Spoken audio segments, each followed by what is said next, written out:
É hoje nosso convidado, Carlos Alberto Silva, Presidente do Conselho de Administração do Centro Hospitalar do Tâmega e Sousa.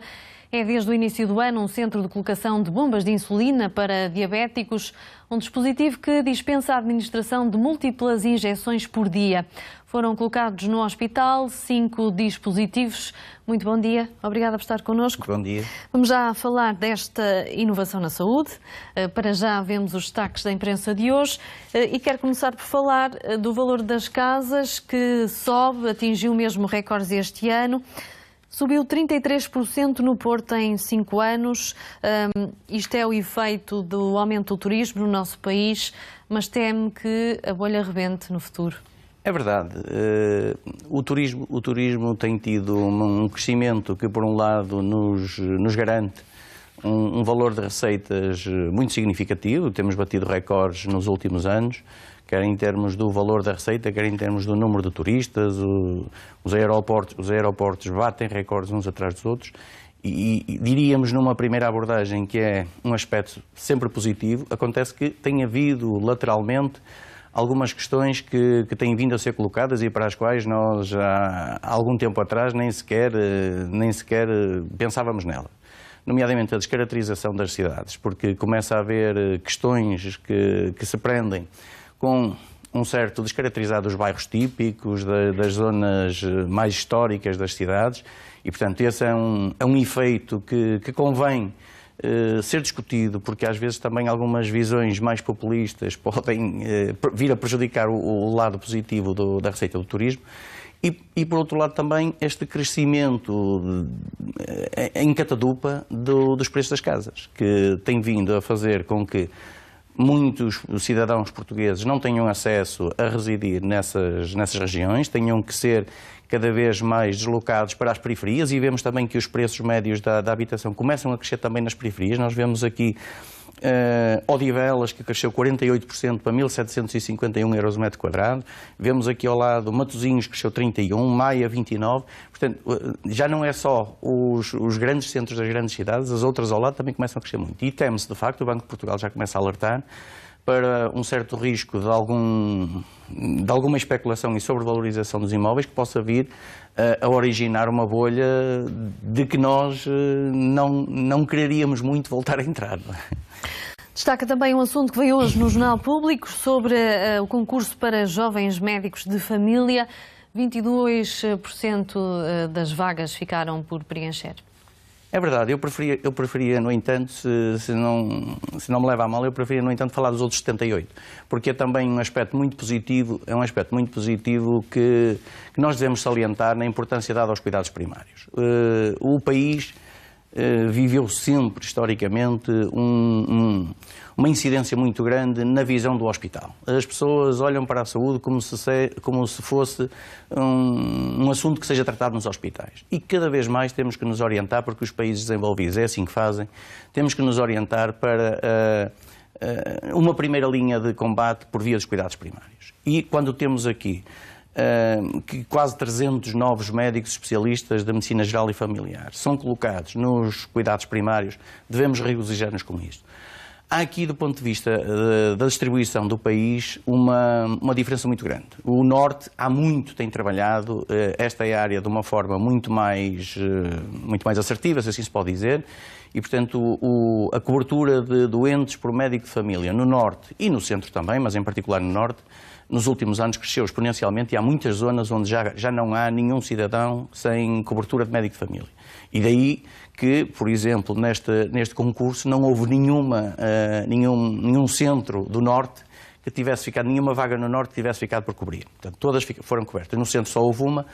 Começa a haver agora, na região de Lisboa e Val do Tejo, no Alentejo e no Algarve, também um caminho nesse sentido, ou seja, de maior cobertura para que os cidadãos tenham a primeira abordagem feita nos cuidados primários. Porque esse é o caminho que deve ser feito em países, de facto, desenvolvidos, porque muitas das vezes nós tendemos a olhar só para o caos das urgências nos hospitais, para a dificuldade de resposta, e se o cidadão se habituar a ter, e se tivermos, depois não é só o cidadão habituar-se, se tiver lá também capacidade de resposta, obviamente, dos centros de saúde, de ter lá médicos, enfermeiros e pessoal disponível para...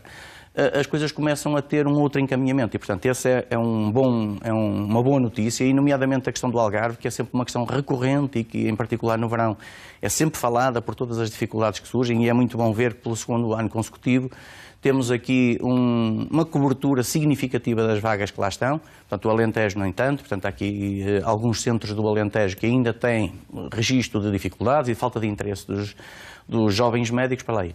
No entanto, isto também era importante que se pensasse alguma outra razão que está por trás. E muitos dos médicos que preferem o Norte e o Centro é porque também é aí que é feita a maior fatia de formação desses jovens médicos. Portanto, no Norte e no Centro investe-se mais na formação destes médicos e, portanto, aí que eles depois, naturalmente, quando acabam a sua formação, já têm família constituída e querem se fixar, portanto, tenderão a ficar por mais perto, não é evidente. Quer chamar a atenção também para o que se passa na Venezuela, com milhares de pessoas a quererem fugir do país. Os Estados vizinhos defendem uma solução diplomática, mas estão ao mesmo tempo a tomar medidas restritivas. É verdade. Eu esta questão da Venezuela, eu trazia aqui em duas vertentes que me permitia colocar desta forma. Por um lado, a razão em si mesma desta fuga massiva de cidadãos da Venezuela para os países vizinhos, nomeadamente a Colômbia e o Peru, que viveram nos últimos anos, digamos, a necessidade de acolher uma boa parte deles. Agora começamos a ver notícias no Brasil também, em Roraima do Norte, na fronteira, onde inclusive fazem ações musculadas com o exército para impedir a entrada, porque estas entradas massivas acabam depois por originar o caos absoluto em termos de serviços públicos, não é? Nomeadamente a saúde, a capacidade que haja, vemos notícias na televisão em que jovens grávidas procuram ali um ponto de acolhimento para poder dar algo de comer aos seus filhos e poderem elas próprias alimentar-se. E, portanto, esses países começam, de facto, a ter este misto. Mas, por outro lado, eu também gostava de fazer esta reflexão com aquilo que nos acontece a nós na Europa, porque muitas das vezes tendemos a olhar estas questões dos refugiados como sendo dos outros, é um problema interno de cada país. E esta é verdadeiramente uma situação que não é uma questão interna de um determinado país. No caso concreto da Venezuela, que, enfim, temos um líder com as características que conhecemos, agora inventa uma nova moeda que ninguém conhece, com taxas de inflação absolutamente inexplicáveis, e depois origina problemas nos países limítrofes, o que faz com que haja necessidade de uma ação concertada diplomática para encontrar medidas. Na Europa é isso exatamente que nós também temos vindo a falar e não temos sido capazes de resolver. É bom que se olhe para isto e que se perceba que também há aspectos bondosos na vinda dos refugiados e dos imigrantes, porque as populações muitas das vezes rejuvenescem-se e podem permitir também crescimentos económicos à custa disso, não é? Vamos ao assunto que o traz cá, a colocação de bombas de insulina para diabéticos, um dispositivo que dispensa a administração de múltiplas injeções por dia e não só, é também menos invasivo, menos doloroso e muito mais fisiológico e permite uma maior qualidade de vida aos doentes. É verdade. O Centro Hospitalar de Tâmega e Sousa é um dos grandes hospitais nesta área limítrofe da grande urbe do Porto. Nós estamos a cerca de 30 km do Porto e servimos uma população de 520 mil pessoas, ou seja, 5% da população portuguesa é tratada no nosso centro hospitalar. O que acontecia até aqui é que, e nós temos, como se sabe, a diabetes é um problema sério ao nível da saúde, e portanto a diabetes tipo 1 sendo a mais frequente também, nos jovens e nos adolescentes, e tínhamos muita população que, daqueles 12 concelhos que nós servimos em 4 distritos, a única forma que tinham de fazer a administração destas bombas era, ou vinham ao São João, ao Santo António, a Gaia, aos hospitais grandes, para fazer isto. E, de facto, isso era um incómodo muito grande para as populações, além do acréscimo nos custos, etc. O que se fez com esta candidatura, que foi aceita pela Direção-Geral de Saúde, e incluir o Centro Hospitalar de Tâmega e Sousa como centro de referência, é permitir que os nossos doentes, temos 150 doentes jovens, com menos de 18 anos, a ser acompanhados nas nossas consultas, possam passar a ter esta abordagem.